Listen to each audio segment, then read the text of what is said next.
Tole harka fuunee akkam jirtu viidiyoo kana keessatti barnoota baayoloojii kutaa 12ffaa unit 2 ilaalla jechuudha waa'ee microorganismii.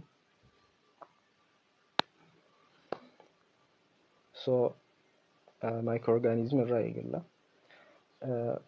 Microorganism jechuun microorganisms are organisms too small to be seen clearly by unaided eyes. Microorganism jechuun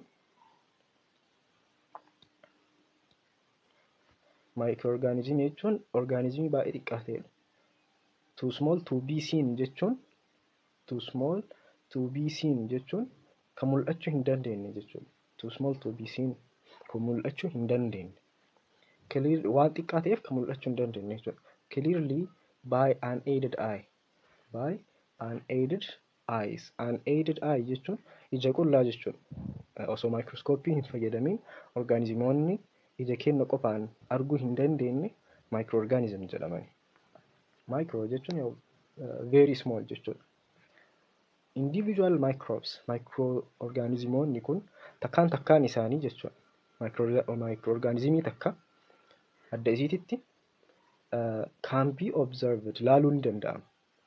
Only with the use of microscope. Microscope yoo fayyadamne qofa microorganismii sana yookaan microbii sana takkitti isii sana arguu dandeenya jechuudha. Microorganismii yoo microscope yoo hin fayyadamne arguu hin dandeenyu. Fakkeenyi microorganismoota arguu hin dandeenye, ijaan arguu hin dandeenye eenyufaa fungi, bacteria, algae, protozoa fi vaayiresoota jechuudha. Vaayirasiinis microorganismii jalatti ramadama garuu immoo as cellularidha. Seeliidha jedhameetu hin yaadamu jechuudha vaayirasiin. Haa ta'u microorganismii jalatti ramadama jechuudha.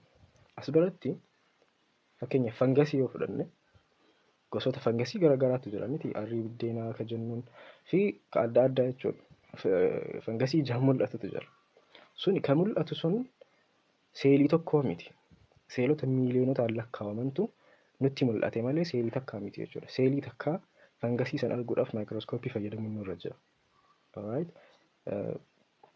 Ilmi namaatis seelota biiliyonotaan lakkaa'aman irraa uumama. Seelota ijaan mul'achuu hin dandeenye hedduu irraa uumama. Garuu seelonni sun gaafa walitti dhufanii microorganismii guddaa kana organismii guddaa yoo uuman ni mul'atu jechuudha. Garuu adda isaaniitti mul'achuu hin danda'an. Exceptionitu jira waan kanaaf. Exception jechuun seera kana kan hin guuttanne jechuudha. Microorganismii ta'ee ka adda isaatitti microorganismiin sun ka ija qullaa mul'atu hin jira jechuudha. Some microorganisms are visible without magnification. Osoo microscopeedhaan hin guddisin akkanumatti ijaan kan mul'atan ni jiru jechuudha. Isaan eenyu fa'a? Helminths or parasitic worms. Raamoowwan adda addaa fakkeenya raamoo maagaa, raamoo minnii ka jennuun sunniin ammoo waan ijaan mul'atanidha. Raamoodha. Garuu immoo maal jalatti ramadaman jechuudha? Microorganismii jalatti ramadaman. These are an eukaryotic microorganism. Helminths yookaan immoo parasitic wormiin organismiidha. Eukaryoticidha jechuudha. Alright. Eukaryotic jalatti ramadaman. Wanti isaan microorganism jedhamaniif microbiologyidhaan waan qoratamaniif jechuudha. Fungasii, bacteria, algae fa'aa wajjin waan qoratamaniif bakkuma tokkotti akka microorganismiitti isaan ilaalla jechuudha.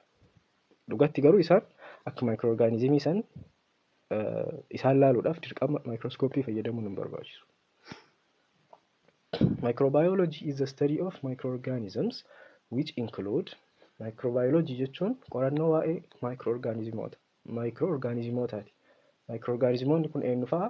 Bacteria, virus, fungi, protozoa, algae and helminths or parasitic worms. Kana hunda of jalatti hammata jechuudha. Vaayirasii lubbuu hin qabu jedhamee amanamullee of jalatti hammata. Based on evolutionary lines, organisms are grouped into 3 domains. Evolution irratti hundoofne microorganismoota yookaan immoo organismoonni bakka sadiitti qoodamu jira. Akkuma kana dura boqonnaa 2 keessa ilaallee turre evolution jechuun hiikkaan isaa maalidha?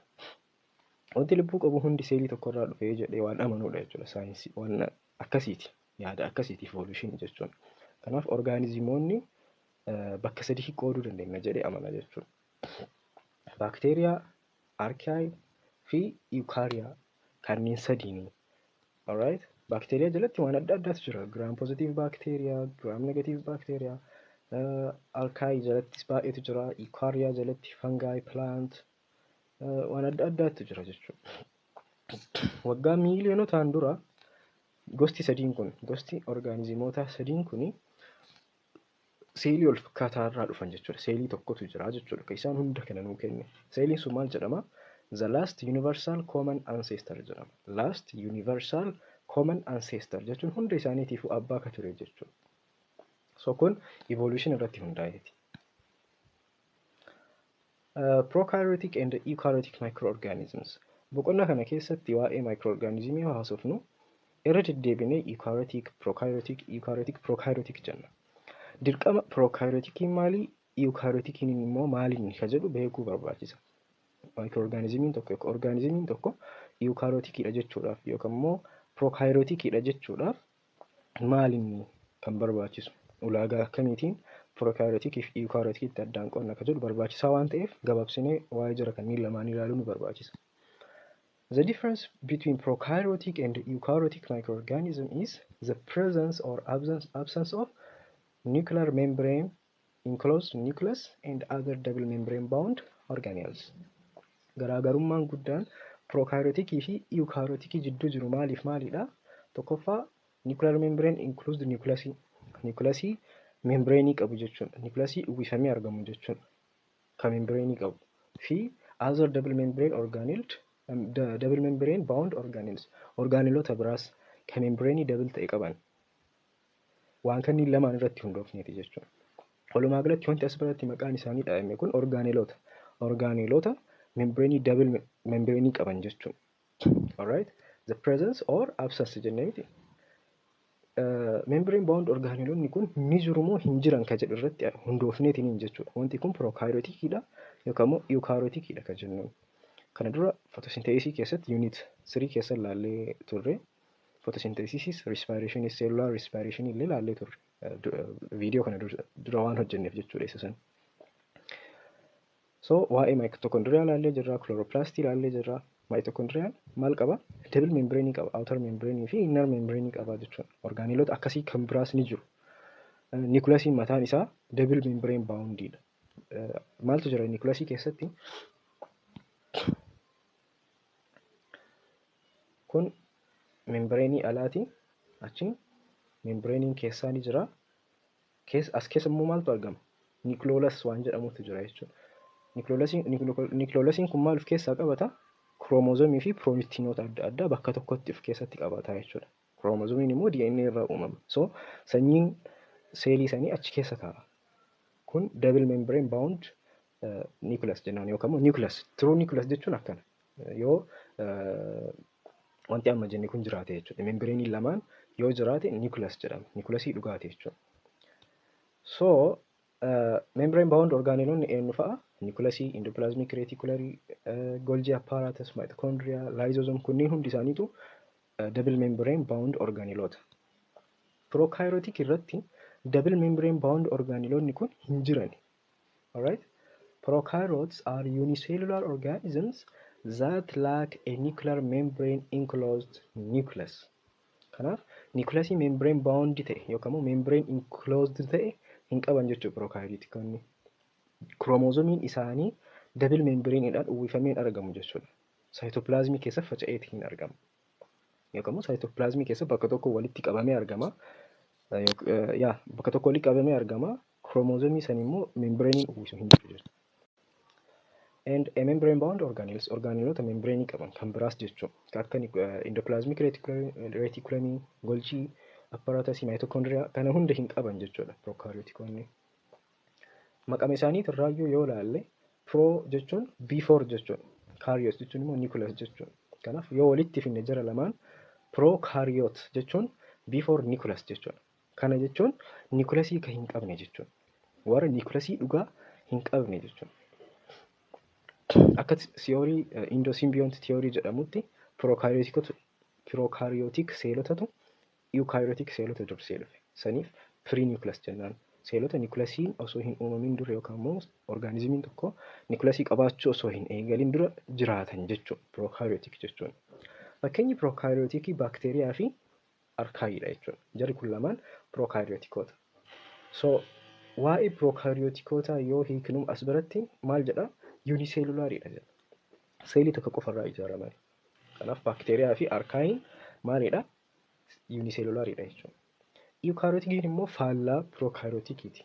Eukaryotics are organisms jenne as biratti. Unicellular, multicellular hin jenne. Sababni isaas eukaryotikoonni unicellular ta'anis ni jiru. Eukaryotikoonni multicellular ta'anis waan jiraniif jechuudha. Whose cells have nucleus enclosed within nuclear envelope. Nuclear envelope'dhaan marfame qabu jechuudha. Nuclear envelope'dhaan marfame jechuun double membrane qabu jechuudha. Double membranein nucleusii sun nuclear envelope jedhama. Sanii fi orgaaneelota kanneen hundaa ni qaba jechuudha warri eukaryotikiin. Eu jechuun true jechuudha. Karyot jechuun nucleusidha. Kanaaf eukaryot jechuun true nucleus ta'a jechuudha. Warra nucleusii dhugaa qabu jechuudha. Unicellular fi multicellular maal akka ta'e ni beektu. Unicellular jechuun unicellular organism has just one cell. Seelii tokko qofarraa kan uumamudha. Multicellular'n immoo multicellular organism has more than one cell. Seelota tokko olirraa orgaanizimii uumamudha jechuudha. As biratti multicellular ta'uu fi unicellular ta'uun microorganismii ta'uu hin murteessu jechuudha. Walii galee seelii tokko qabaatee microorganismii ta'uu ni danda'a. Multicellular ta'ee seelota hedduus qabaatee microorganismii ta'uu ni danda'a jechuudha. Walii galee wanti microorganismii ta'uuf ta'uu dhabuu isaa addaan baasu microscoopii jalatti hin mul'atamu hin mul'atu kan jedhu isaan. Kun garaagarummaa isaa nu mul'isa jechuudha. Fakkiin kuni prokaryotikii fi eukaryotikii nutti mul'isa. Kun prokaryotikiidha. Baakteeriyaa jechuudha. Kun eukaryotikiidha. Seelii eukaryotikiiti. Garaagarummaa isaa as bira yoo ilaaltan amma nucleusii hin qabu kun. Nucleusii hin qabu. Plasmidii fi kromozoomiin isaa saayitopilaazmii keessatti faca'ee yookaan bakka tokkotti argama jechuudha. Nucleoid jennaan. Nucleusii miti jechuudha. Maaliif? Nuclear envelope waan hin qabneef. As bira yoo dhufne immoo orgaaneelota hundaa double membrane bound warra ta'an Golgi complex, mitochondria, nucleus, endoplasmic reticulum kana hunda qaba jechuudha. So eubacteria. Eubacteria jechuun true bacteria jechuudha. Bacteria yookaan immoo eubacteria jennaan. Bacteria are relatively simple in structure. Bacteriaan structurein isaanii baay'ee salphaadha. Walxaxaa miti.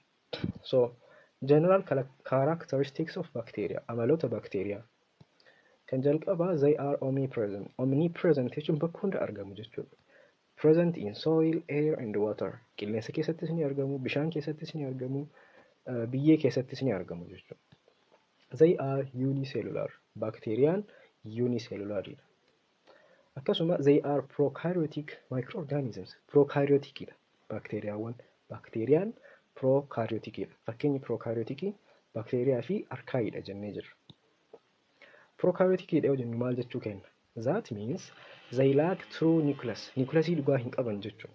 Prokaryotikiin nucleusii dhugaa waan hin qabneef.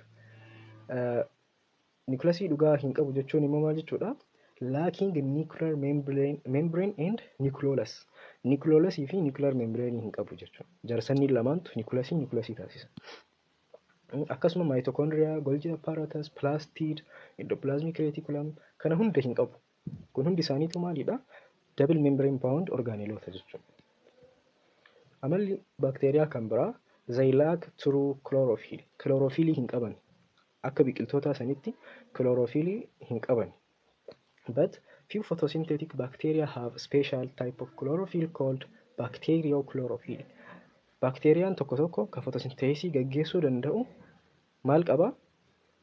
Special type of chlorophyll. Gosa chlorophyll bacterial chlorophyll jedhamu qabaa jechuudha. Kan biqiltoota sanirraa akka adda ta'e. Amalli isaanii kan biraa they have great variation in the mode of nutrition. Soorata isaanii yookaan sirna soorata isaanii yoo ilaalle baay'ee garaagarummaa qaba jechuudha. Amala garaagaraa qabu kanarratti. That is can be autotrophic. Gariin isaanii autotrophicidha. Kan soorata mataa isaanii qopheeffatuu danda'an jechuudha. Gariin isaanii immoo heterotrophicidha. maxxantoota kan ta'an jechuudha. Soorata lubbu qabeeyyiin biraa yookaan immoo orgaanizimoonni biraa qopheessan kan sooratanidha jechuudha. Heterootiroofikii jalatti bakka sadii qooduu dandeenya. Paarasaayit, saprofaayitii fi simbiyootik kanneen sadiin keessaa ta'uu danda'u. Waa'ee jara kanneenii paarasaayit, saprofaayitii fi simbiyootik kan jedhu gara fuulduraatti itti dhufa. Both DNA and RNA are present in the bacterial cell. Bacteriaan akka genetic materialiititti lachuu ni qaba jechuudha. RNA illee DNA illee ni qaba jechuudha. Kanaaf gaafiin itti aanu maal jedha? Which of the following group of organisms are all the member of unicellular jedha. Kanneen armaan gadii keessaa meembariin isaanii guutuun kan unicellular ta'e isa kamii jedha? Algae, bacteria, fungi, virus. Deebiin sirriin isa kam ta'a? The correct answer will be bacteria dha jechuudha. Microorganismoota kana keessaa kan hundi isaanii unicellular ta'e bacteriadha. Maaliif? Prokaryotikii waan ta'aniif jechuudha. Prokaryotikidha. Amma algae yoo ilaalle, fungi yoo ilaalle, virusii yoo ilaalle, jarri kun fakkeenyaaf fangasiin multicellular illee ni jira jechuudha. Algae illeen akkasuma unicellular illee multicellular illee ni qaba. Virusiin immoo cellular jedhameetiin hin waamamu. Criteria yookaan immoo ulaagaa seel isa jechisiisu san hin guuttatu virusiin. Saniif as jalatti sirrii hin taane jechuudha. Deebii sirrii ta'uu hin dandeenye. Gaafiin itti aanu among the following which one best describes the cells of bacteria? Waa'ee seelii bakteeriyaa kasirritti ibsu isa kamii jedha? Eukaryotic, prokaryotic, both eukaryotic and prokaryotic, neither prokaryotic nor eukaryotic jedha. Deebiin sirrii beta. Bacteriaan prokaryotic waan ta'eef. Gaafiin itti aanu which of the following microorganisms are prokaryotic jedha. Kanneen armaan gadii keessaa prokaryotikii ka ta'e isa kamii jedha? Bacteria, protozoa, yeast, algae. Deebiin bacteria ta'a. Warri hafan hundi isaaniitu eukaryotikidha. Okay, which is not true of prokaryotes? Waa'ee prokaryotikii yookaan immoo seelota prokaryotik ta'an ka dhugaa hin taane isa kamii jedha? They are living cells. Kuni dhugaadha. Lubbu qabeeyyiidha isaan. They lack true nucleus. Nucleusii dhugaa hin qaban. D irratti immoo maal jedha? Are either archibacteria or eubacteria jedha. Kun lachuu prokaryotikidha sirriidha jechuudha. C jalatti all are parasites jedha. They all are parasites. Hundi isaaniitu parasayitiidha. Sinni soorata isaanii heterootiroofikidha yookaan immoo parasayitikiidha jedha. Deebiin sirriin isa ta'a jechuudha. Waa'ee prokaryotikii wanti dhugaa hin taane isa.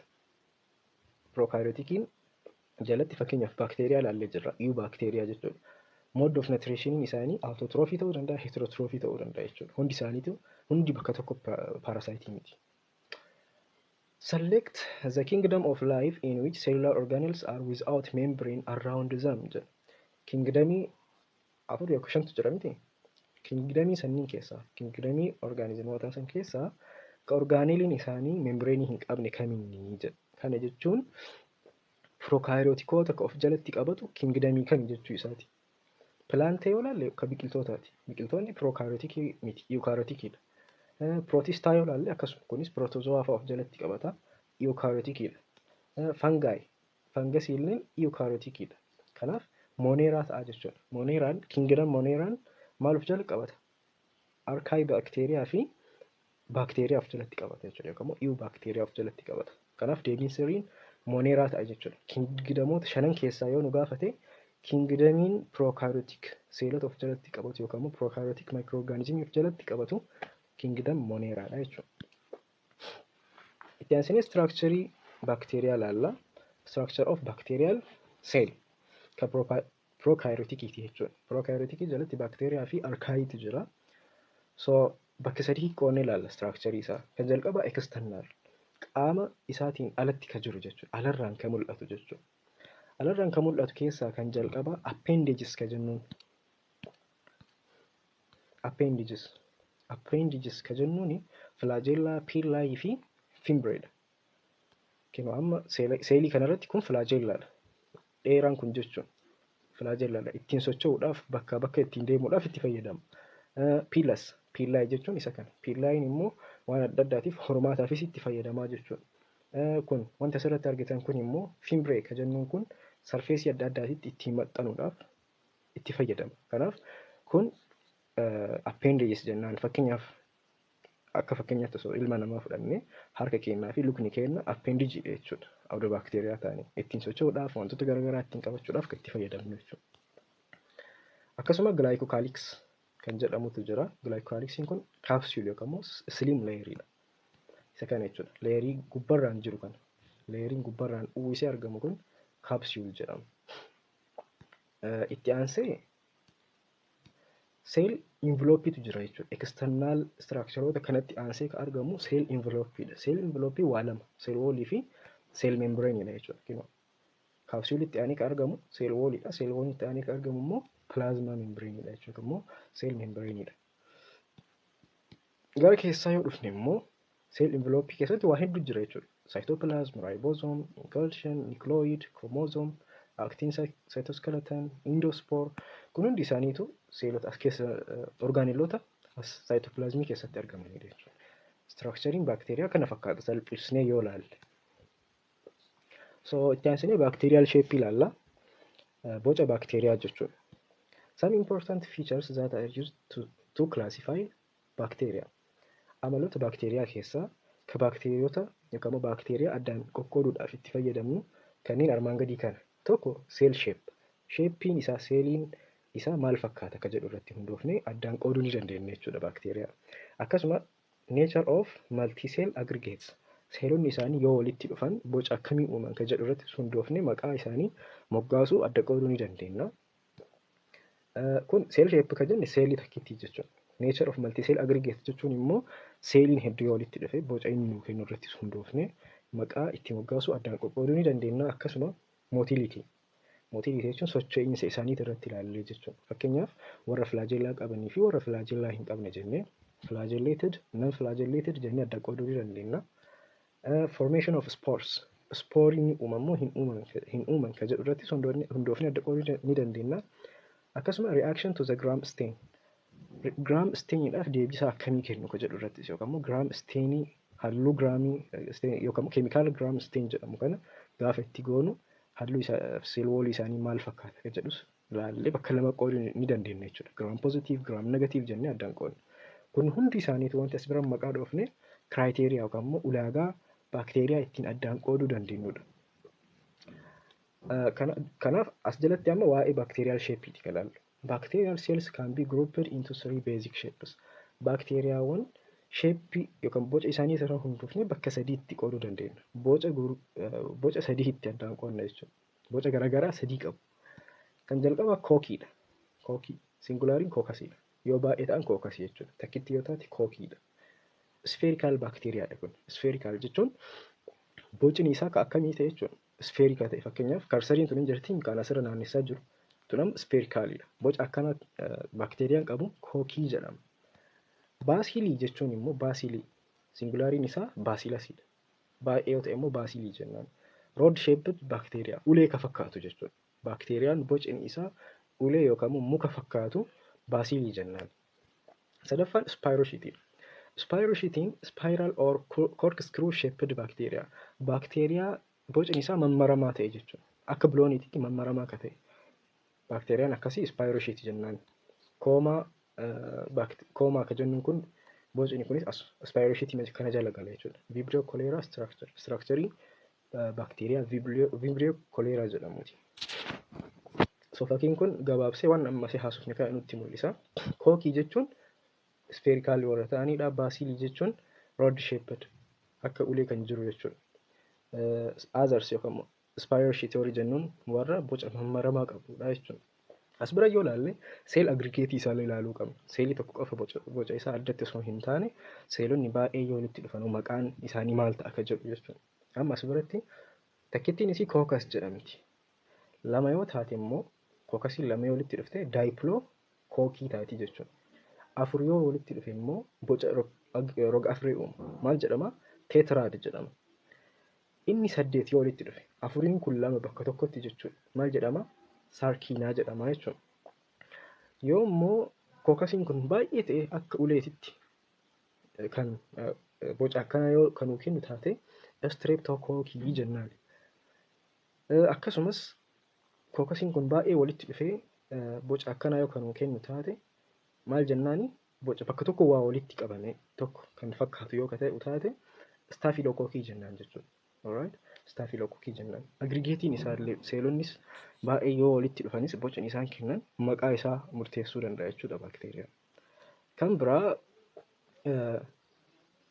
baasilasii bira yoo dhufnu kookoo baasilas ka jennuun akka onnoo ta'e akka ulee ka fakkaatu ta'e baay'ee gabaabaa yoo ta'e kookoo baasilas jennaan. Maaliif bocni isaa kookasii hojii baay'ee walitti waan dhiyaatuuf jechuudha. Baasilas jechuun isa kana. Baasilasiin lama walitti dhufe daayipiloo baasilii ta'a. Akkuma kookasii kana baasilasiin baay'ee walitti dhufee waan akka sarara qajeelaa yoo uumu taate streptoo baasilii jennaan. Yoo immoo kan mammaramu taate maal jedhama? Paaliseeds jedhama jechuudha. Kunis spiroshitii illee akkasuma jechuudha. So, which of the following is the best collective name for all bacteria with spherical shape? Bacteriaan spherical shape qabu maal jedhama jedha. Deebiin kenna maal ta'a? Kookii ta'a.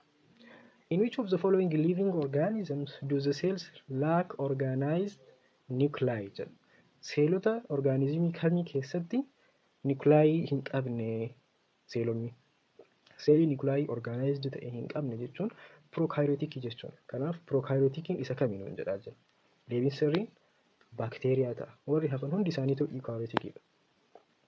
Among the following organisms, which one belongs to the prokaryotes?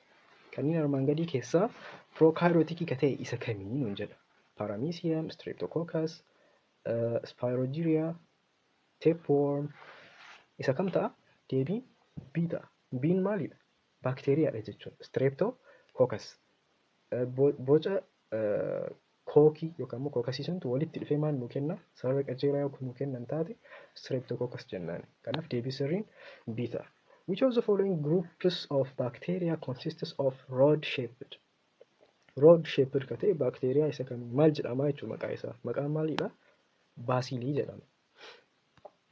Okay. Waa'ee boca xumurree jirra. Itti aansine waa'ee seelwoolii baakteeriyaa ilaalla. Seelwooliin baakteeriyaa addaan qooduudhaaf nu fayyada. So, bacteria can be classified based on their cell wall composition.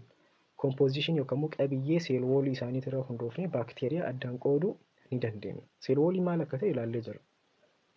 Baakteeriyaan tokko dura kaapsiyoolii qaba. Kaapsiyoolitti aanee maaltu jira? Alarraan kaapsiyoolii qaba. Kaapsiyoolitti aanee seelwooliitu jira. Seelwooliitti aanee seel meembireenis jira jechuudha. Leerii sadiin kana keessaa kaapsiyooliin kun seelota hundarratti miti kan argamu. Baakteeriyaan kaapsiyoolii qabu ni jira, kan hin qabne hin jira. Garuu immoo wanti baakteeriyaa ta'e guutuun isaa seelwoolis seel meembireenis ni qaba jechuudha. Seel meembireeniin hunda isaaniitu wal fakkaata. Garuu immoo seelwooliin isaanii garagara. Amala garagaraa, qabiyyee garagaraa qabaa jechuudha. Isa laallaamu. The composition of the cell wall determines whether a bacteria retains dyes or not during gram staining. Compositioniin yookaan immoo qabiyyeen seelwoolii baakteeriyaa tokko yeroo gram stainingii hojjennu. Gram staining jechuun keemikaala wayii baakteeriyaatti naqnee jijjiirama halluu baakteeriyaan sun mul'isu laaluu jechuudha. Alright? Kanaaf compositioniin isaa qabiyyeen seelwoolii baakteeriyaa sanii baakteeriyaan suni daayii yookaan immoo keemikaala itti naqame san riteen ni godhamu hin godhu ka jedhu addaan murteessuu danda'a jechuudha. Riteen jechuun of keessa hambisuu jechuudha. Gram stainingii keessatti daayiin yookaan immoo keemikaalli itti naqne sun baakteeriyaa keessatti hin hafamu hin hafu ka jedhu laalla jechuudha. Alright? San kan murteessu immoo qabiyyee seelwoolii baakteeriyaati. So, differential staining jechuun is a staining procedure that distinguishes organisms based on their staining property. Differential staining procedure yookaan immoo mala jechuudha. Mala microorganism ittiin distinguish goon addaan baafnuun jechuudha. Maalirra hundoofne based on their staining property. Staining property isaanii ilaalle. Akkuma reef isiniin jedhe keemikaalli tokko itti godhama. Keemikaala san riteen ni godhamoo ofitti ni qabatamoo hin qabatan ka jedhu san laalleetiniin addaan baasuu jechuudha baakteeriyaawwan.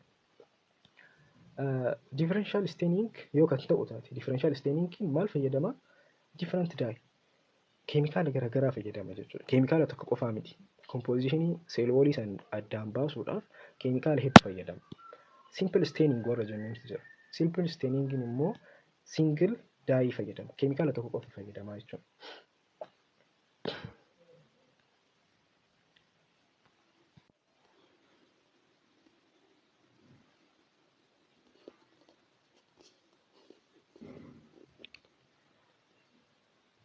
Gram staining jechuun gram staining is a test for distinguishing bacteria. Bacteria addaan baasuudhaaf kan itti fayyadamnudha jechuudha. Teestii yookaan immoo mala baakteeriyaa addaan baafachuudhaaf seelooliin isaa maal akka fakkaatu addaan baasuuf kan itti fayyadamnudha. Baakteeriyaan tokko gram positive immoo gram negative jennee addaan baasuuf kan nu gargaarudha jechuudha. Because gram stain produce different results with different type of bacteria, it is called differential stain. Gram staining kun differential stainidha jechuudha. Sababni differential staining jenneeniif maaliifi produces different result with different types of bacteria. Bacteria gosa garagaraatiif resultiin inni nuu kennu kan garagaraati jechuudha. Fakkeenyaaf gram staining kana procedure isaa eega hojjannee booda gram positive yoo ta'e bacteriaan sun purple ta'a, gram negative yoo ta'e immoo red ta'a jechuudha. Kanaaf bacteria garagaraatiif resultii garagaraa waan nu kennuuf differential staining keessaa fakkeenya differential staining keessaa gram stainingiin isa tokko jechuudha. Based on gram staining, bacteria categorized into two. Gram staining irra hundoofne bacteriaan bakka lamatti qoodama. Gram positive fi gram negative jedhamee bakka lama qoodama jechuudha. Gram positive bacteria original appear purple under light microscope after gram staining. Procedure yookaan mala gram staining jedhamu kan eega fayyadamnee keemikaala baakteeriyaatti naqnee booda baakteeriyaan sun microscope jalatti yoo ilaallu bifti isaa purple ta'a jechuudha, cuquliisa ta'a. Purple gram positive purple positive purple positive jennee qabachuu dandeenya jechuudha. So maaliif kun ta'aadha? Gram staining irratti hojjannee booda gram positive bacteriaan bifti isaa maaliif gara purple jijjiirama? Sababni isaa this happens because they retain the crystal violet stain. Halluu yookaan immoo keemikaala crystal violet jedhamutu jira. Isa retain godha jechuudha. Retain gochuu jechuun of keessa tursiisuu jechuudha. Gadi lakkisuu dhabuu jechuudha. Ilaala procedure isaa maal akka fakkaatu ilaala. As biratti gabaabsineetuma description xiqqoo isii kaa'uudhaaf jechuudha. Okay, crystal violet stain is a thick peptidoglycan of their cell wall. Cell walliin gram positive baay'ee thickidha. Furdaadha jechuudha. Peptidoglycan irraa uumama. Kan gram positives kan gram negatives cell walliin isaanii peptidoglycan irraa uumama. Garuu immoo kan gram positive irra yabbu yookaan immoo furdaadha jechuudha. San waan ta'eef crystal violet itti kennamu san ofitti fudhata. Of keessaa hin baasu jechuudha. Retain godha jechuun akkasii. Example fakkeenya gram positive bacteria warri ta'an eenyu fa'a? All staphylococci. Bacteriaan staphylococci ta'an hundi isaaniitu all streptococci. Streptococciin guutuun isaaniitu akkasuma some listeria species. Sanyiin bacteria listeria jedhaman kunniinis tokko tokko gram positive dha jechuudha. Gram negative bira yoo dhufnu appear red under light microscope after gram staining. Eega gram staining hojjannee booda microscope jalatti yoo laallu bacteriaan negative ta'e gram negative ta'e bifti isaa diimaa ta'a jechuudha. Gram staining booda diimaa ta'a. This happens because wanti inni diimaa ta'e mul'atuuf fakkeenyaaf gram positivein keemikaala wal fakkaataa lachuttuu kennine booda halluu garagaraati kan isaan mul'isan. Sababni gram negativein red ta'e mul'atuuf they lose the crystal violet stain. Crystal violet stain ka jedhamutu jira. Gram stainingin single stainingii miti. As biratti akka jenne differential stainingii waan ta'eef simple miti jechuudha. Keemikaala garagaraa fayyadama. Keemikaala san keessaa tokko crystal violetidha. Crystal violet gram positivein peptidoglycan furdaa waan qabuuf of keessatti kuufata.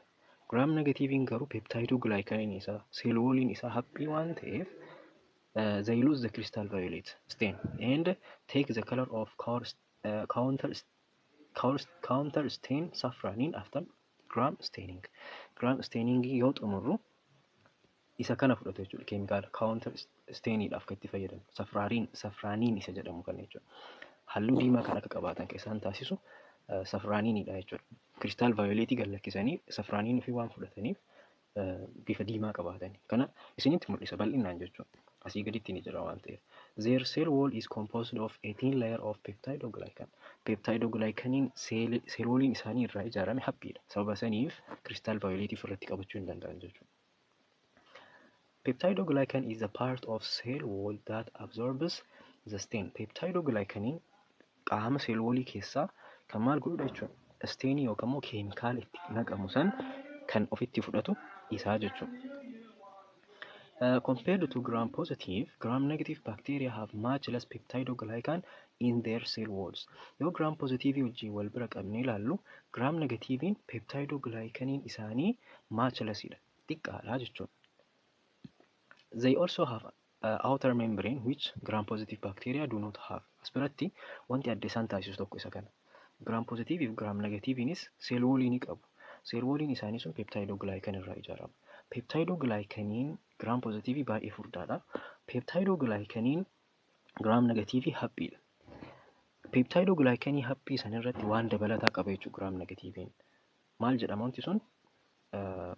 They also have outer membrane. Membrane isa alaa jechuudha. Membrane keessaatiif alaa qabu. Fakki irratti kun amma gram-positiveidha.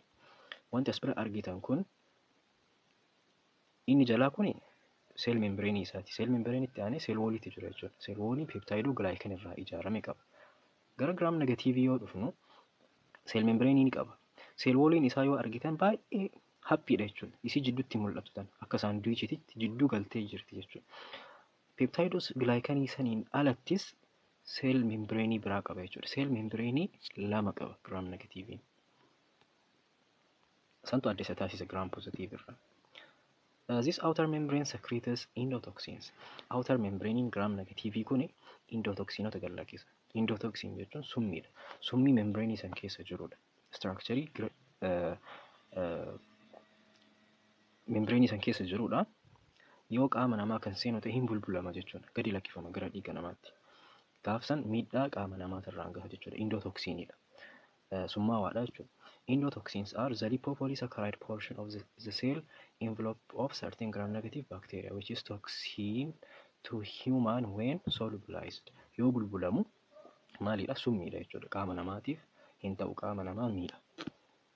So as biratti paragraafii kun teebiliin kun cell wallii gram-positive fi gram-negative wal bira qabee wal madaalchisa jechuudha. Tokko tokkoon ilaalla. As biratti fakkii kanarra isinitti haa mul'isu jalqaba irratti. Jarri lachuu plasma membrane ni qabu. Plasma membrane. Plasma membrane itti aansee cell walliitu jira jechuudha lamaan irrattu.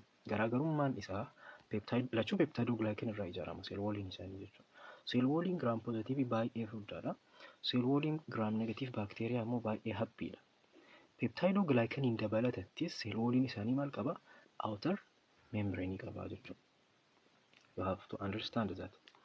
Fakkeenyaaf amma characteristics of major layers. Layerii meeqa qabaa kan jedhu yoo ilaalle gram-positive layerii tokko qofa qaba. Gram-negative garuu layerii lama qabaa jechuudha. As biratti cell walliin isaa peptidoglycan fi outer membrane illee qaba jechuudha. Ka gram-negative peptidoglycan plus outer membrane. Gram-positive garuu peptidoglycan qofa qaba. Chemical composition. Cell walliin kun moleculoota akkamii ofirraa qaba jennee yoo ilaalle lachuu peptidoglycan ni qabu jechuudha. Gram-positivenis gram-negativenis peptidoglycan ni qabu. Gram-positive tecoid acid fi lipotecoid acid qaba jechuudha. Gram-negative immoo lipoprotein fi lipopolysaccharide qaba jechuudha. Peptidoglycan dabalatatti. Qaama cell wallii composition yookaan qabiyyee cell wallii gram-negative keessaa endotoxiniin lipopolysaccharide kanarraa gadi lakkifama jechuudha. Endotoxiniin reef jenne sun lipopolysaccharide kanarraa gadi lakkifama. Overall thickness. Furdina isaa yoo ilaalle gram-positivein thickeriidha. Hin caala jechuudha furdinaan. Outer membrane. Membrane alaa gram-positivein hin qabu, gram-negativein garuu ni qaba. Periplasmic space. Periplasmic space jechuun spaceii eessatti argamudha? Here is it. Periplasmic space jechuun spaceii jidduu membraneetii fi cell wallii jidduutti argamu jechuudha. Periplasmic spacein kan gram-positive baay'ee narrowdha. Kan gram-negative garuu maalinni extensiveidha jechuudha. Baay'ee bal'aadha. Poring properties. Poriin proteins. Gram positiiviin poriinii hin qabu. Gram negatiiviin garuu poriinii ni qaba. Poriin jechuun outer membranein kun qaawwa qaba jechuudha. Qaawwa asitti mul'atan kun poriinidha.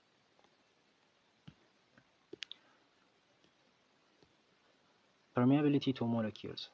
Molecuulii of keessa ni dabarsan moo hin dabarsan ka jedhu irrattis yookaan immoo molecuulii ofitti ni fudhatu moo hin fudhatanii ka jedhu irrattis yoo ilaalle gram positiiviin more permeabilidha. More permeabilidha jechuun keemikaala itti naqamu san ofitti fudhataa jechuun gram negatiivii caala kun less permeabilidha.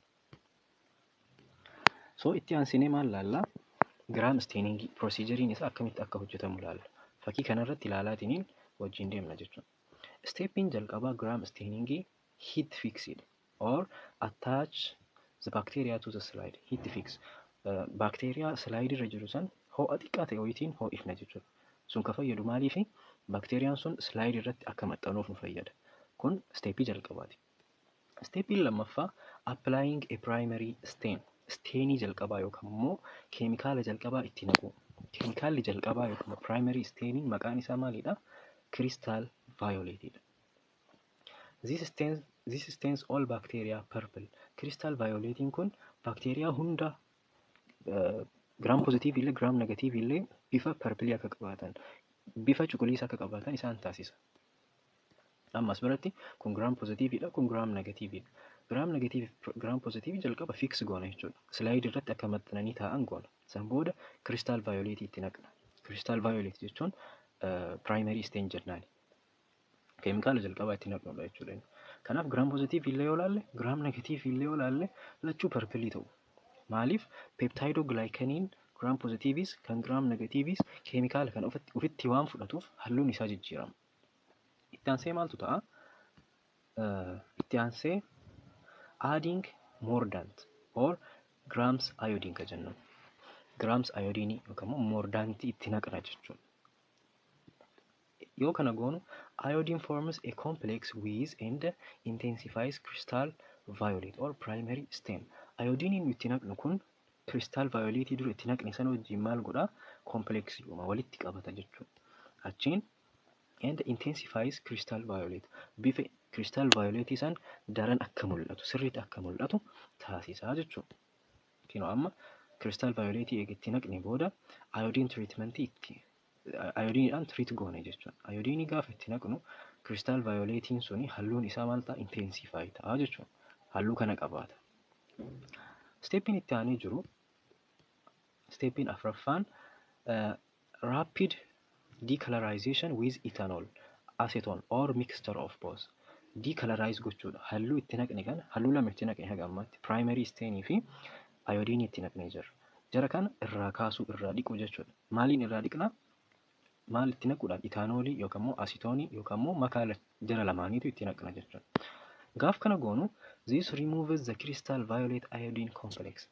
Crystal violetii fi iodinii walitti maxxanee jiru san yookaan immoo kompleksii uumee jiru san maal godhaa? Remove godha jechuudha. Itaanooliin, alkooliin from gram negative bacteria. Gram negative bacteria irraa hin dhiqa jechuudha. Halluun crystal violetii fi iodinii sun gram negative irraa hin dhiqama. Maaliif isiniif fakkaata? Sababni inni dhiqamuuf peptidoglycaniin gram negative baay'ee happiidha. Alright, waan happii ta'eef less permeabilidhas. Daayiiwwan san yookaan immoo keemikaalota san of keessatti qabachuu hin danda'u jechuudha. Gaafa itaanoolii itti naqnu irraa dhiqamee bada. Leaving them colorless. Kalarii akka hin qabaanne isaan taasisa. Kalarii akka dhaban isaan taasisa jechuudha. Kalarii argatanii jiran san dhabu. While gram positive bacteria retain purple color. Gram positive bacteriaan garuu purple colorii san retain godha jechuun akkuma jiru san itti fufa jechuudha. Maaliif? Alkoolii san itti naquudhaan halluu yookaan immoo daayii peptidoglycanii isaa keessa seene san irraa dhiquu, decolorize gochuu waan hin danda'amneef. Let's see. Kino as biratti amma decolorize goone lachuttuu alkoolii itti naqne jechuudha. Gaafa alkoolii itti naqnu gram negatiiviin halluun nu itti kennisu guutuun irraa bada.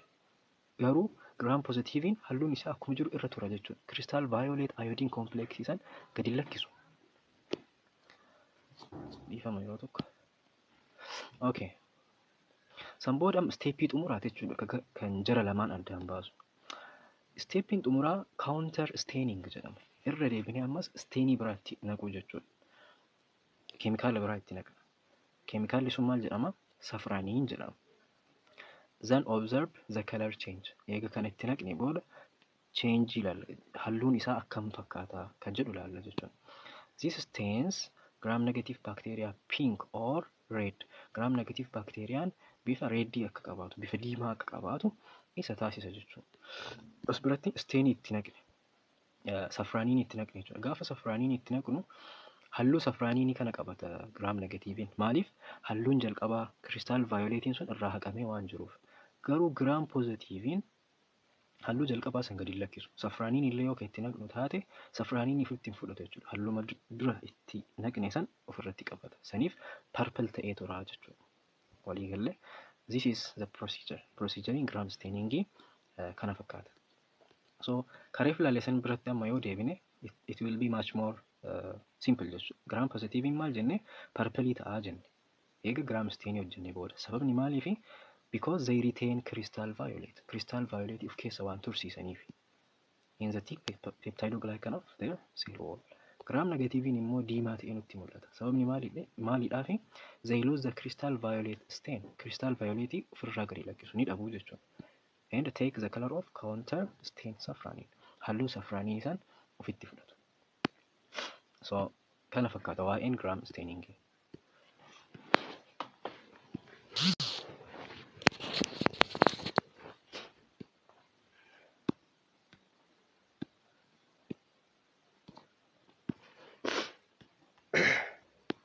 Tansini gaafilee tole. In gram staining, if some bacteria retain crystal violet after counter staining, then bacteria is jedha. Gram staining irratti bakteeriyaan tokko crystal violetii retain godhe of keessa tursiise. Kanaaf bakteeriyaan sun maaliidhaan nu jedha. That bacteria is gram positive. Gram positive to retain godha. Bacteria cell wall is unique due to its jedha. Bacteria cell wall wanti adda isa taasisu maalidha?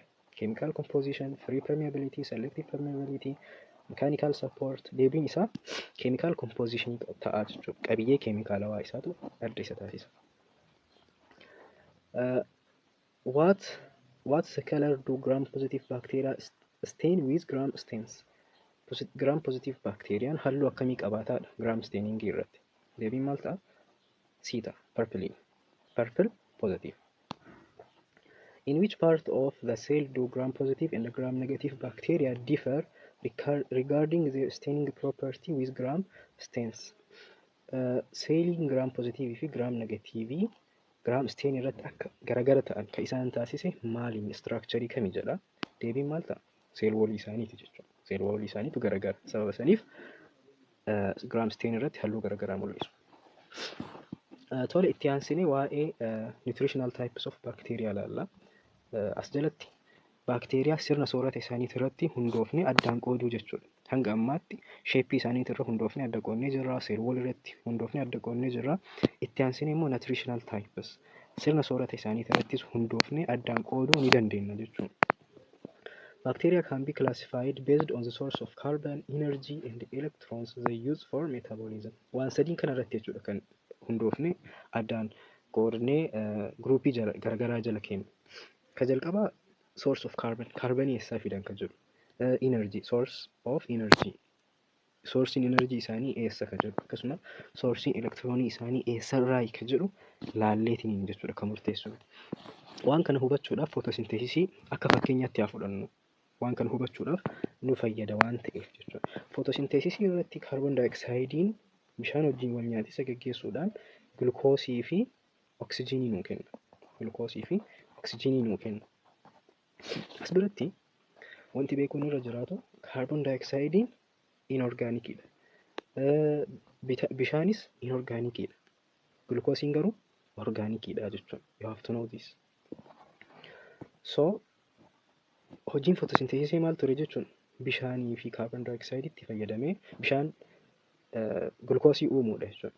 Karaa biraatiin inorgaanic carbonii kana fix gochuu gara organic carboniitti jijjiiruudha jechuudha.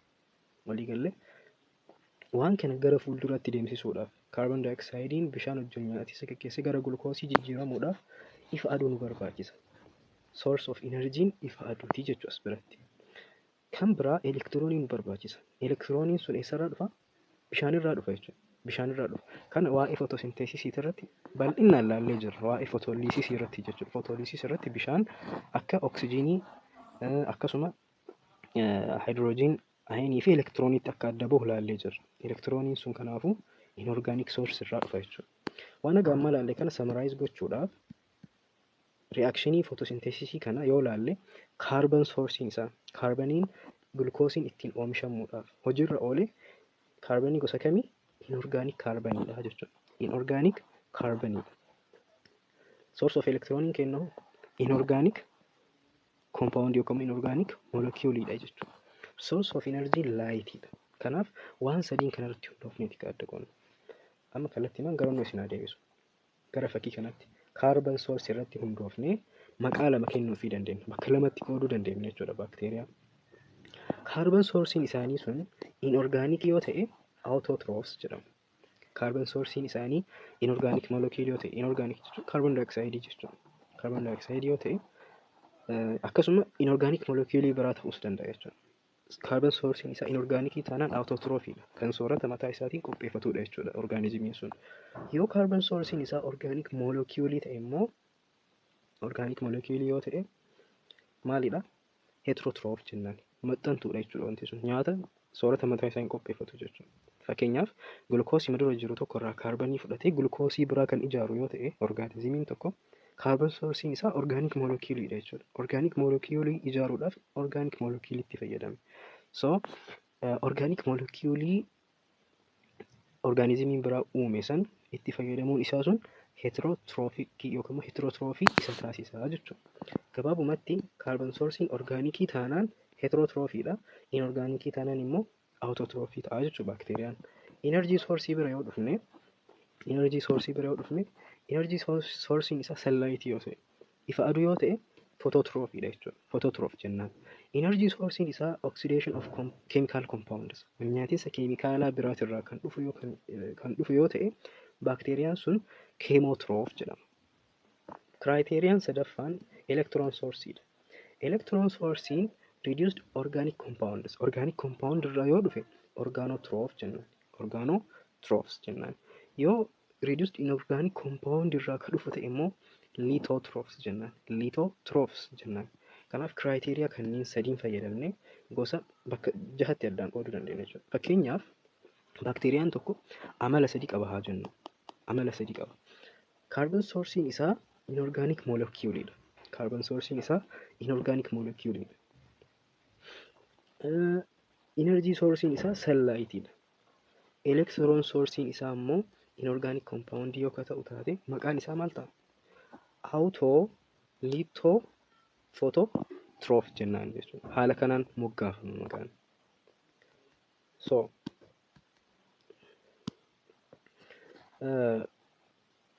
bacteria can be grouped into 5 nutritional classes based on their primary source of carbon, energy and electron.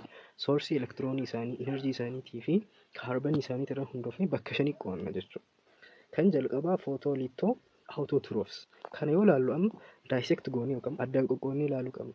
Photo ka jedhu kun maal nutti mul'isa? Energy source nutti mul'isa jechuudha. Energy source isaa sunlight ta'uu nutti mul'isa. Litho ka jedhu kun maal nutti mul'isa? Electron source isaa inorganic ta'uu nutti mul'isa jechuudha. Autotrophiin immoo carbon source nutti mul'isa. Carbon source isaa maal ta'uu nutti mul'isa jechuudha? Inorgaanikiidha. So organizimoonni yookaan baakteeriyaawwan gosa kanaa energy source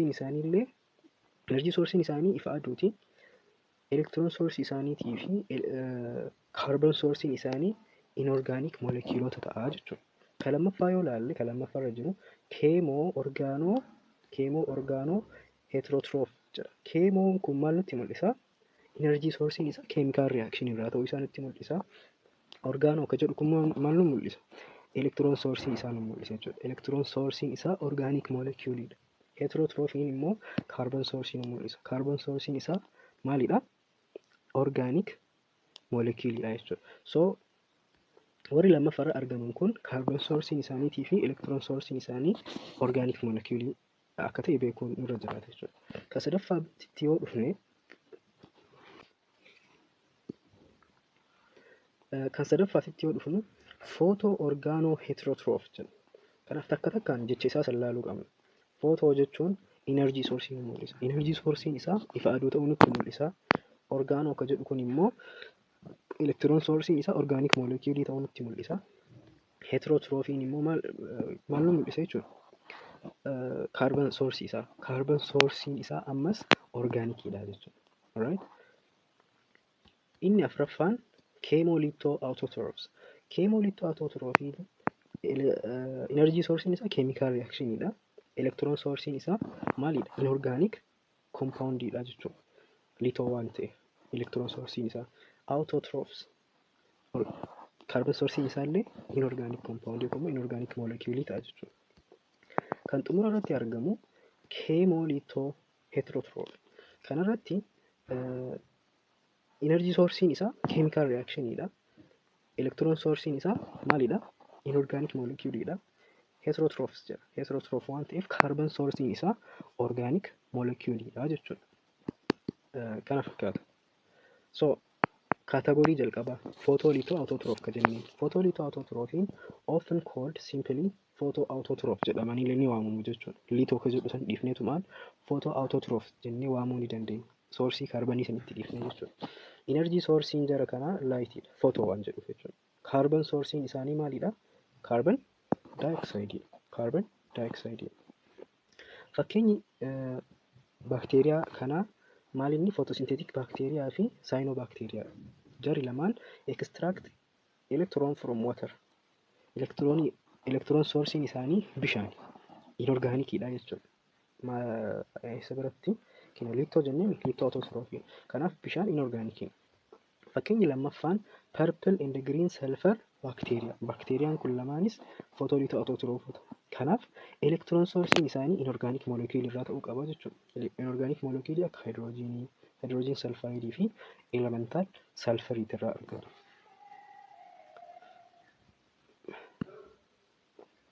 Gosti lammaffaan chemoorganoheterotroph ka jennuun.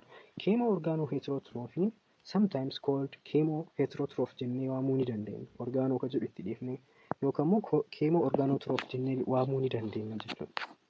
Isaan use organic compounds as source of energy, electrons and carbon. Waan sadiiniifu electron source dhaafis energy dhaafis carbon dhaafis organic compound fayyadamu jechuudha. Fakkeenyaaf chemo ka jedhu kun use organic compounds. Chemo maal nutti mul'isa? Reaction wayit irraa dhufa jechuudha. Energy isaanii reaction sun organic compound dha jechuudha. Organic waan nyaatiin organic compound irraa dhufa jechuudha. Organo kan jedhu sun electron source ni mul'isa. Organic molecule irraa dhufa jechuudha. Heterotrophiin carbon source ni mul'isa. Carbon source isaanii organic molecule irraa ta'uu nutti mul'isa jechuudha. The same organic nutrient will satisfy all these requirements. Kanaaf chemoorganoheterotrophy irratti source sadiin energies, electrons, carbonis organic molecule wal fakkaatatu satisfy godhu yookaan immoo dhiyeessaaf jechuudha. Fakkeenyi isaanii nearly all pathogenic microorganismoonni pathogenic ta'an ka dhibee fidan irra hedduun isaanii gosa kana jechuudha. Nutritioniin isaanii wantuma namni qopheesse jechuudha. Organic molecule qaama keenya keessa jiru waa hundaaf itti fayyadamu jechuudha. Energy dhaafis, carbon source dhaafis, electron source dhaafis itti fayyadamu. Gosti sadaffaan photoorganoheterotroph ka jennu maqaa isaa addaan baafnee ilaaluudha. Kanneen irratti carbon source fi electron source isaa yoo ilaalle organic matter. Carbon source organo jedhamti. Electron source isaa organic molecule ta'uu nu mul'isa jechuudha. Heterotroph illee carbon source isaa organic molecule ta'uu nu mul'isa jechuudha. Kanaaf lachuu organic matter dha. Source of energy photo dha. Light jechuudha. Example isaanii purple non sulfur bacteria fi green non sulfur bacteria. Kareefi isaanii faalla jechuudha. Ammas bira photolithoautotrophy irratti purple and green sulfur bacteria dha. Non sulfur miti jechuudha. Non sulfur bacteria yoo ta'u photoorganoheterotrophy kana ta'a jechuudha. Are common inhabitants of polluted lakes and streams. Qaama bishaanii balfame keessatti argamu jechuudha jarri kun. Photoorganoheterotrophoonni. Inni afraffaan chemolithoautotrophota. Keemolitootroofii jechuun maqaan isaanii akkuma nutti mul'isu kaarban soorsiin isaanii maalidha? Kaarban daayoksaayidiidha. Autotroof kun jedha waan ta'eef inorgaanik koompaawundii jechuudha. Elektiroonii fi inerjii soorsiin isaanii reduced inorganic compoundidha jechuudha. Keemoo jechuun maal nu mul'isa? Inerjii soorsii isaaniiti. Walnyaansiisa keemikaalaati irraa dhufa. Walnyaansiisa keemikaalaa sun immoo kan inorgaanik koompaawundootaati jechuudha. Liitootiroofiin elektiroon soorsii nu mul'isa. Elektiroon soorsiin isaanii inorgaanik koompaawundii ta'uu nutti mul'isa jechuudha. Inorgaanik koompaawundoonni sun kan eenyu fa'a? Ayiranii, naayitiroojiinii fi salfar moolekiyuulota jechuudha. Itti aansee kan xumuraa keemolitoo heeterootiroof jennuun. Keemolitoo heeterootiroofoonni akkuma maqaan isaanii himu elektiroonii fi inerjii soorsiin isaanii inorgaanik moolekiyuulidha. Inorgaanik moolekiyuulidha. Inerjii soorsii yoo jennu keemoo jedha. Keemoo. Kanaaf walnyaansiisa keemikaalaati irraa dhufa jechuudha. Itti aansinee maal laalla? Elektiroon soorsii isaa yoo laallu elektiroon soorsii isaa inorgaanikidha. So keemolitoo inerjii soorsii isaanii illee inorgaanik koompaawundii yookaan moolekiyuulidha jechuudha. Kaarban soorsiin isaanii orgaanik moolekiyuulidha. Maaliif? Heterotroofii waan ta'aniif jechuudha. They contribute greatly to the chemical transformation of elements. Elementoota jijjiiruu irratti, recycling irratti bu'aa guddaa qabu. Bakteeriyaan gosa kana jechuudha. Fakkeenyaaf conversion of ammonia to nitrate or sulfur to sulfate jara kana ammooniyaa gara nitrateii, sulfurii gara sulfateii jijjiiruu irratti gahee bakteeriyaawwan taphatan bakteeriyaawwan kana jechuudha. Keemolitootiroofotaa jechuudha. So as biratti amma teebiliin kun wantuma asii oli ibsine kana bakka tokkotti walitti himuu qabe. So isa irra deebitanii ilaaluu ni dandeettu. Itti aansinee reproduction of bacteria wal hormaata bakteeriyaa ilaalla. Wal hormaanni bakteeriyaa karaa lamaan ta'a. Asexual reproduction fi sexual reproductionidhaan ta'a. Asexual reproduction yoo jennu seelii tokko qofa makata jechuudha. Seelii tokko qofa. Seelii tokkotu gara seelii lamaatti addaan baha. This is asexual reproduction jennaan. Sexual reproduction ka jennuun immoo kun asexualidha. Saalmaleeyyii jechuudha. Wal hormaata saalmaleessa jechuudha. Wal hormaanni saalaa yookaan sexual reproductioniin immoo lamatu jira. Bakteeriyaa lamatu jira. Bakteeriyaan sun lamaan wal jijjiiru jechuudha. Genetic informationiin isaanii wal jijjiiru. Kun sexual reproduction jedhama. Gosa sadiitu jira sexual reproductioniin. Conjugation, transduction fi transformation. Jalqaba irratti sexual reproduction yookaan immoo binary fission jedhamee kan jedhamu ilaalla jechuudha. Sexual reproductioniin fakkeenyi isaa maalidha? Binary fission. Binary fission jechuun bakteeriyaan tokko bakka lamatti addaan bahu jechuudha. Bakteeriyaa tokkotu bakteeriyaa lama ta'a. So in binary fission a single bacteria cell divides into two identical daughter cells. Bakteeriyaa tokkotu bakteeriyaa lama ta'a.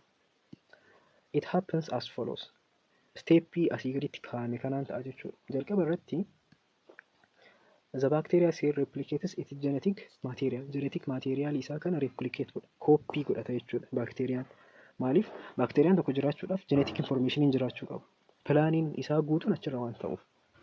So genetic material kana copy isaa qopheeffata. Addaan bahuudhaaf jechuudha. Achiin the cell elongates and the replicated DNA is pulled to opposite ends of the cell.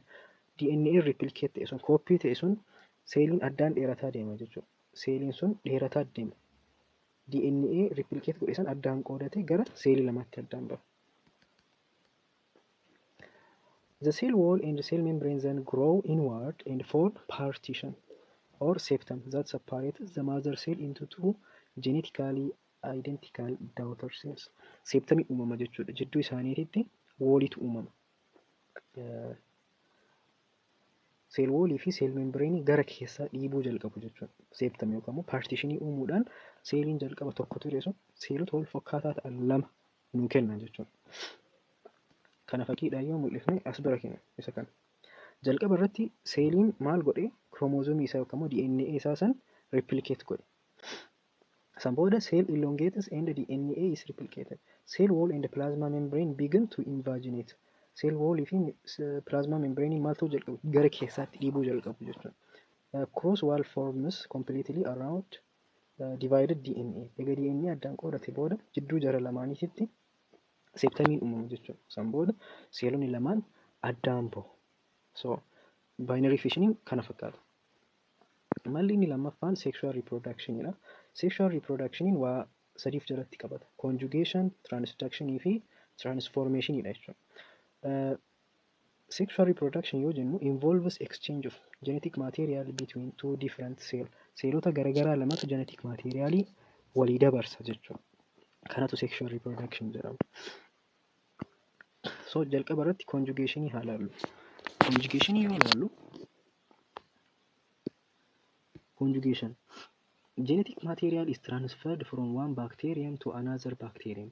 Genetic materialiin baakteeriyaa tokkorraa gara baakteeriyaa biraatti dabarfama jechuudha. Baakteeriyaan inni genetic materialii kennu sun donor bacteria jedhama. Kan fudhatu sun immoo recipient jedhama. Through a physical connection called pilus. Jidduu isaaniitti piilasiidhaan jechuudha. Yookaan immoo piillaayiidhaan deema jechuudha genetic materialiin sun. As biratti amma genetic materialiin baakteeriyaa kana keessa jiru sun karaa piillasiitiin garam dhufa gara seelii lammaffaa kanaatti seena jechuudha. Kanatu conjugation jedhama. In contrast to transformation and transduction, conjugation involves contact between two cells. Conjugationiin gaggeeffamuudhaaf seelonni lamaan wal tuquu qabu jechuudha. Dirqama wal tuquu irra jiraata. Garuu immoo transformationii fi transductionii irratti seelonni lamaan waliin tuqan. Akkamii akka ta'e hin ilaalla gara fuulduraatti. Conjugation has been most extensively studied in the bacterium E. coli. Bacteria E. coli jedhamu kana irratti bal'inaan qoratame conjugationiin jechuudha. Processiin isaa kana fakkaata. Fakkeenyaaf baakteeriyoota F factor jedhamu qabu waan F factor jedhamu qabantu jira jechuudha. F factoriin kun genetic information. Donor cells or F plus cells jennaan. F plus cells yookaan F positive cells jechuun warra F factorii qabu jechuudha. Half DNA sequence known as F factorii qabu. That can be transmitted to recipient cells. Seelota waan kana hin qabnetti dabarfama jechuudha F factoriin. Seelonni F factorii hin qabne F negative cell jedhama. The F or fertility factor can be in the form of plasmid or part of DNA in the bacterial chromosome. Akkuma beektan baakteeriyaan genetic information isaa DNA ta'uu danda'a, plasmidii ta'uu danda'a. Lachuuf keessatti qabaatu danda'a jechuudha. Kanaaf plasmidiin gosa lamaan immoo jiraachuu danda'a. Fertility factoriin bifa plasmidiitiinis bifa DNAtiinis jiraachuu danda'a. Then F factor consists of about 20 genes. F factoriin jiinii 20 ofirraa qaba. Jiiniin 20 kun including those that determine resistance to antibiotics. Jiiniin kun resistaansii baakteeriyaan tokko resistaansii akka godhatu yookaan immoo antibiotiksii qoricha akka ofirraa ittisuuf jiinii gargaaru of keessaa qaba jechuudha. Jiinota 20 kana keessa. Fi those that encode sex pili. Piilaayiin akka uumamuufis jiinonni ajajan asirratti argamu. 6 pillars recognizes and binds to the surface of F negative cell. 6 pillaayiin kun F negative sanarra dhaqee maxxana. Amma akkuma asirratti mul'atu 6 pillaayiin baakteeriyaa kanarraa ka'u dhufee baakteeriyaa kanarratti maxxana jechuudha. San booda forming a cytoplasmic conjugation bridge between the two cells. Seenii lamaan jidduutti maal uume jechuudha. Cytoplasmii isaanii riqicha wal qunnamsiisu uumaa jechuudha. San booda the F plasmid replicate itself. F plasmidiin replicate koopii isaa uuma jechuudha. Plasmidiin as jiru kun garaan dabruudhaaf baakteeriyaa kanaafis koopiin hafuu qaba jechuudha. Koopii tokko asitti uumate koopii tokko kenneefi koopii tokko hambifata jechuudha. And DNA is transferred from donor to recipient bacterium through the conjugation bridge. Egaa replicate godhate booda koopii san hambifate koopii san gara baakteeriyaa lammaffaa sanitti ergaa jechuudha. Kun conjugationidha. Kan biraa transformation fi transduction. Transformation irratti involves the uptake and the incorporation of foreign genetic material. Genetic materialii baakteeriyaa irra jiru miti amma. Genetic materialii baakteeriyaan biraa fakkeenyaaf hin du'aami. Gaafa du'u genetic materialiin isaa gara environmentiitti gallakkifama jechuudha. Genetic materialii san environment irraa gara baakteeriyaa tokkotti yoo kan fudhatamu ta'e processiin sun transformation jedhama. From the environment into the bacterial genome. Fakkeenyaan as biratti mul'ifamee jira. Amma as bira seelota lama jira. Seeliin baakteeriyaa kun ni du'e. Gaafa du'u genetic materialii isaa gallakkisee jechuudha environmentiitti. Baakteeriyaan lubbuun jiru kun genetic materialism maal godhe gara ofiitti fudhate genetic materialii ofiitti dabale jechuudha. Kun maal jedhama? Transformation jedhama. Transductioniin immoo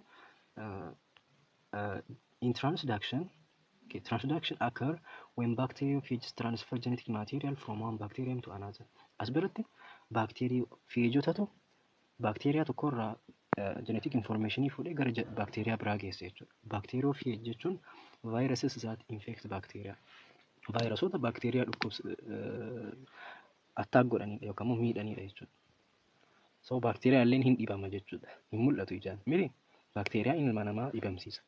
Vaayirasiin immoo baakteeriyaa dhibamsiisa jechuudha. So isa kana fakkaata. Transductioniin amma baakteeriyoon tun vaayirasiin tun dhuftee baakteeriyaa tana infect goote. Eega infect goote booda keessatti hortee genetic materialii isaa san fudhatte jechuudha. Genetic materialii isaa san fudhattee baakteeriyaa biraatitti kennite. San booda maal ta'e jechuudha? Genetic materialiin baakteeriyaa kana keessa ture gara baakteeriyaa kanaatti dhufee jechuudha. Kun transduction jennaan. So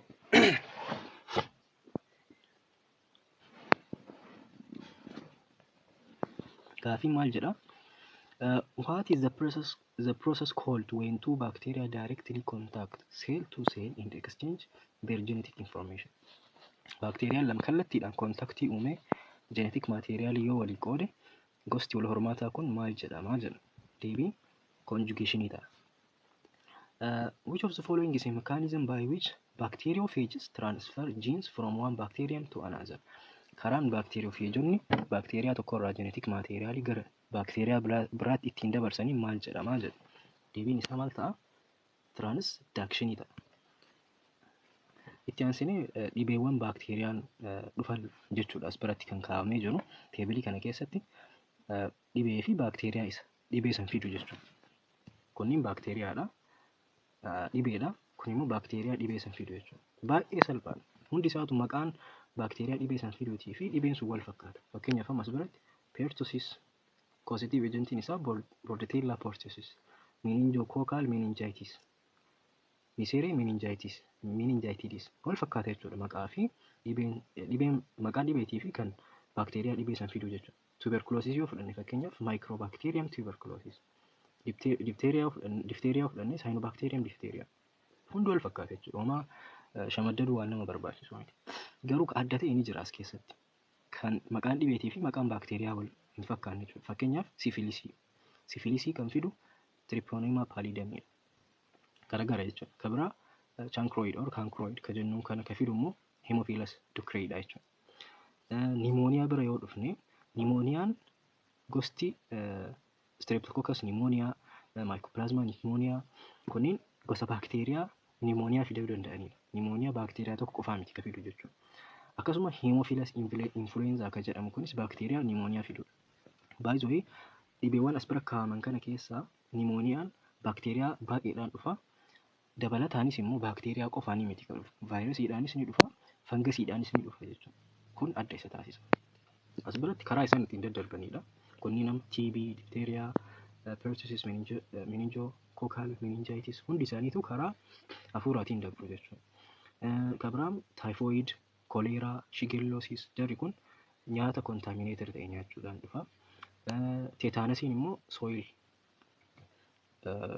maal keessaa dhufa?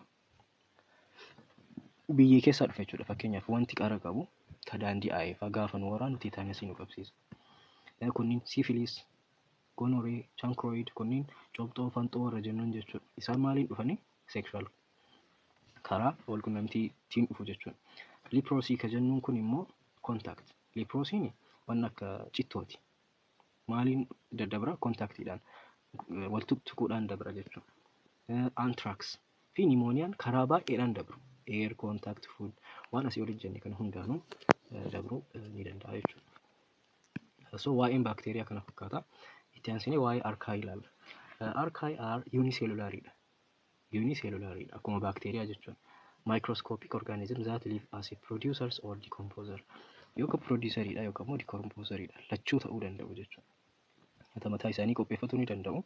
At the same time gosti biraa akka archaea immoo organic materii environment keessa jiru decompose gochuudhaan tortorsuudhaan itti fayyadamuu danda'u jechuudha. Characteristics of archaea. Characteristics isaa amaloota isaa jechuun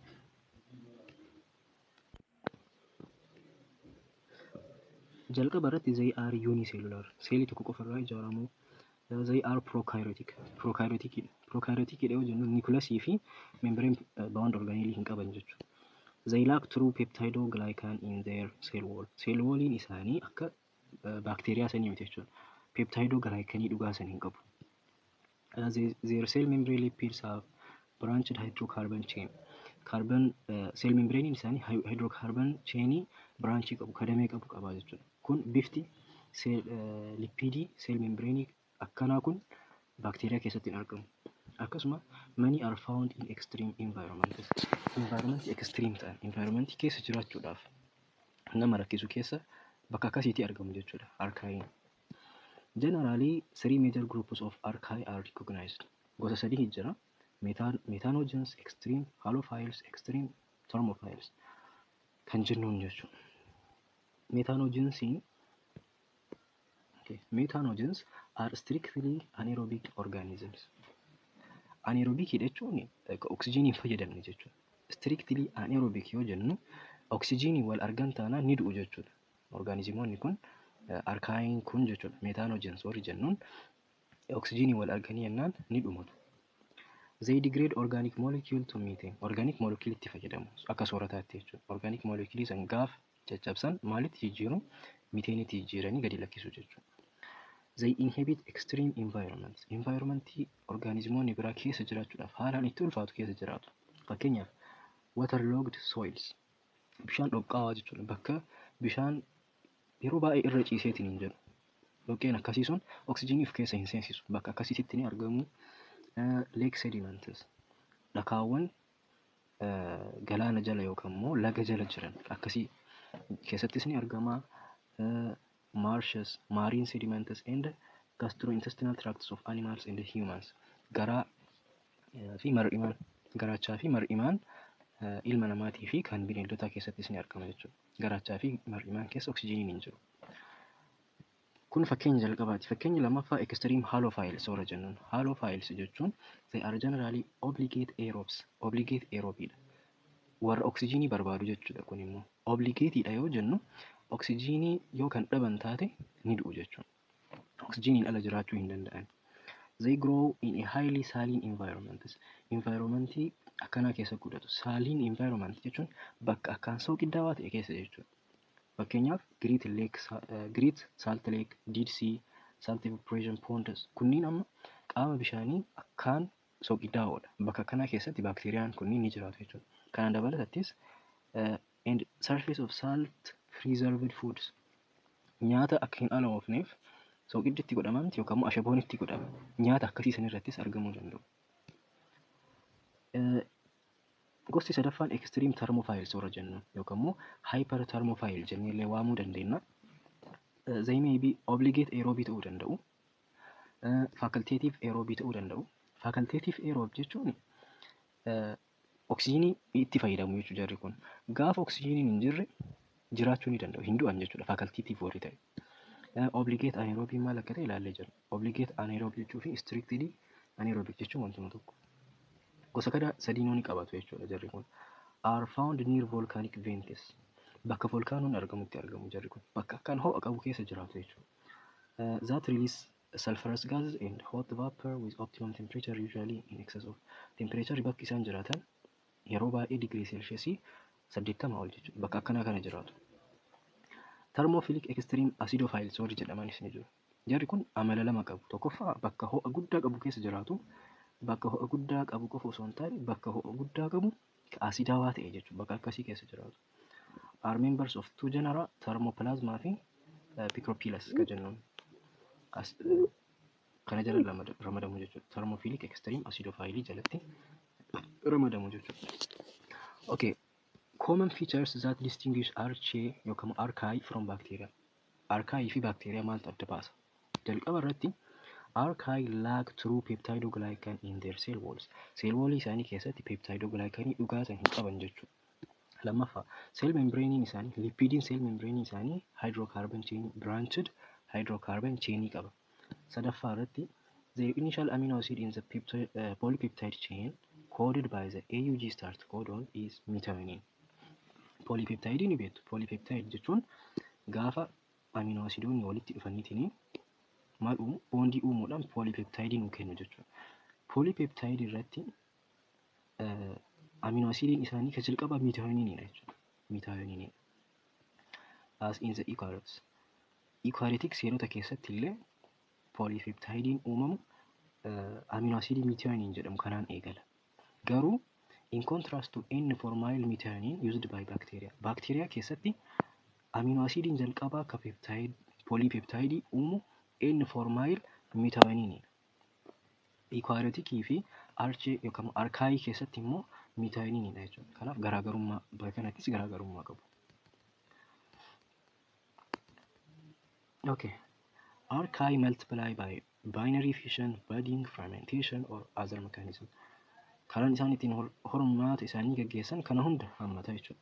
Nutritionally yoo ilaalle aerobikii ta'uu danda'u, facultative anaerobikii ta'uu danda'u, strictly anaerobii ta'uu danda'u, chemolithoautotrophii yookaan organotrophii ta'uu danda'u. Nutritional type isaanii baay'ee bal'aadha jechuudha. Kun wantuma as ilaalle thermo yoo jennu warra ho'a guddaa keessa jiraachuu danda'u jechuudha.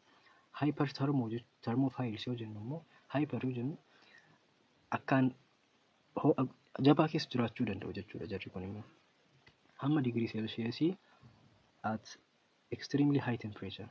Present record as biratti 1% miti 121 dha. 121 hagana keessa jiraachuu danda'u jechuudha. Ho'a bakka ho'a hagana qabu keessa jiraachuu danda'u. Psychrophiles yoo jennu immoo warra qorra jaalatudha. Bakka degree Celsius isaa 4 degree Celsius ta'e keessa warra jiraachuu danda'udha. Naannoo akka Antarctica keessatti jechuudha. Halophiles yoo jennu bakka saline environment bakka maal qabu jechuudha. Bakka akkaan ashaboo qabu keessa jiraatu. Acidophiles jechuun immoo warra pH bakka asidaawaa ta'e yookaan pH isaa baay'ee gadi aanaa ta'e keessa warra jiraatanidha. Beneficial aspects of archaea. Archaea faayidaa garaagaraa qabu. Because of their tolerance to high temperature and relatively extreme environment, temperature dandamachuu ni danda'u jechuudha. Archaea akkasuma extreme environment garaagaraa keessa jiraachuu ni danda'u. Sababa saniif filatamoodha jechuudha. Maaliif filatamu? Archaea becomes the source of enzymes that are usually added to detergents. Enzymoota detergentiitti naqamantu jira. Detergent jechuun keemikaalota mana ittiin qulqulleessuudhaaf fayyadamnu jechuudha. Keemikaalota sanitti enzyimii archaea irraa fuudhame itti dabalama jechuudha. Sababni isaan ta'uuf maaliif? In order to increase their stain removal availability. Xurii san kaasuudhaaf yookaan immoo bakka sanii qulqulleessuudhaaf dandeettii detergentiin sun qabu dabaluuf enzymoonni kun. Lammaffaa immoo help them maintain its activity even at higher temperature and pH. Keemikaala san yookaan immoo detergentii san bakka ho'a qabus yoo akka hin ballaane akka turu taasisu jechuudha. Enzymoonni isaanii sun temperature guddaa keessattis denature waan hin taaneef. Lammaffaa irratti some archaea also bear the potential for biomedication or help in cleaning contaminated sites. Sababa kanaaf bakka contaminated ta'e bakka baakteeriyaa biraatiin contaminated ta'e illee qulqulleessuudhaaf ni fayyadu.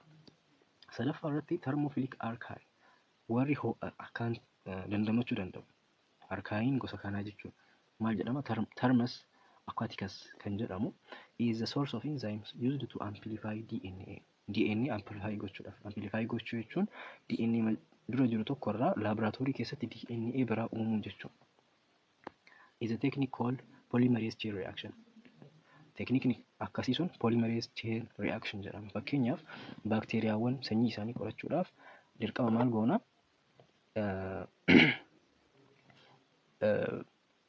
DNA isaanii san replicate goona yookaan amplify goona hin baay'ifna jechuudha. San gochuudhaaf enzyimii nu barbaachisa. Enzyimiin sun eessarraa dhufa?